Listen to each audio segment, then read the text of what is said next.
Let's go to our live NBA mailbag. We're going to answer all of your questions. If you're watching with us live, use that hashtag NBA or send us your super chats to jump the line. We're going to get your questions pulled up live on screen.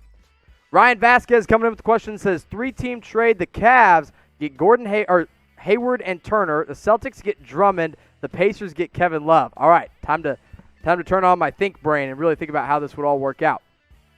So Hayward and Turner go to the Cavs. Celtics get Andre Drummond.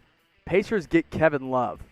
I think the Pacers are the team that are out on this one, and here's why. Domantas Sabonis and Kevin Love, kind of similar players there. I know they don't like the Turner and Domantas Sabonis fit all that much, but I think the Pacers are out. I think the Cavs would probably say yes because it kind of speeds up their rebuild and they get rid of a big man. I think the Celtics would 100% say yes in this one because they want a big man like Drummond and it would make some sense. Pretty solid, but I think you got to tweak what the Pacers are getting in this one. Last question coming in here from Gio Garcia. Should the Shamrocks trade for Paul George? I mean, if there's a team that has the pieces to do it, it might be the Celtics. They have 3 first-round picks in this year's draft. They have Jaylen Brown, who's a great player, but I don't think you trade Jaylen Brown for Paul George. They have Jason Tatum, who's a great player. You absolutely don't trade Jason Tatum for Paul George. The only player that I can see the Clippers being interested, besides Jaylen Brown or Jason Tatum, being interested in in a trade for Paul George would maybe be a Kemba Walker. But then at that point, if you're the Celtics, you've got Jason Tatum, Jaylen Brown, and Paul George all on the wings. That doesn't really make a lot of sense. So if I'm the Celtics, I say no. Focus on Brown, Tatum, Walker, even getting Gordon Hayward right, and I think that's a little bit more fun. Let's go to sorry_LSC. Celtics and the Thunder trade idea here. Gordon Hayward, Kemba Walker. Oh, my gosh. Okay, hold on. I got to read through this. Gordon Hayward, Kemba Walker, the 14th pick, the 28th pick, and Reddish for Adams, Dennis, and Shai. So Cam Reddish does not play for the Celtics, number one. So I'm not sure who you meant there by Reddish. So let's just say Gordon Hayward, Kemba Walker, 14, 18 for Adams, Dennis, and Shai.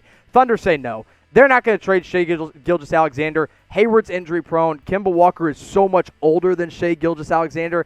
And honestly, I mean, 14 and 18, you're hoping for a player of Dennis Schroder's caliber at 14 and a player of Steven Adams' caliber at number 28.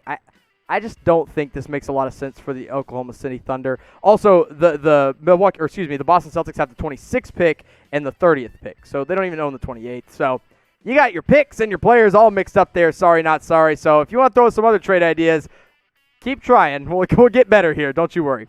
Let's go to Paul Pattyhuman. Says the Celtics all their first-round picks for Atlanta, the 6th pick, and they draft Onyeka Okungwu. So obviously he means Onyeka Okungwu out of USC.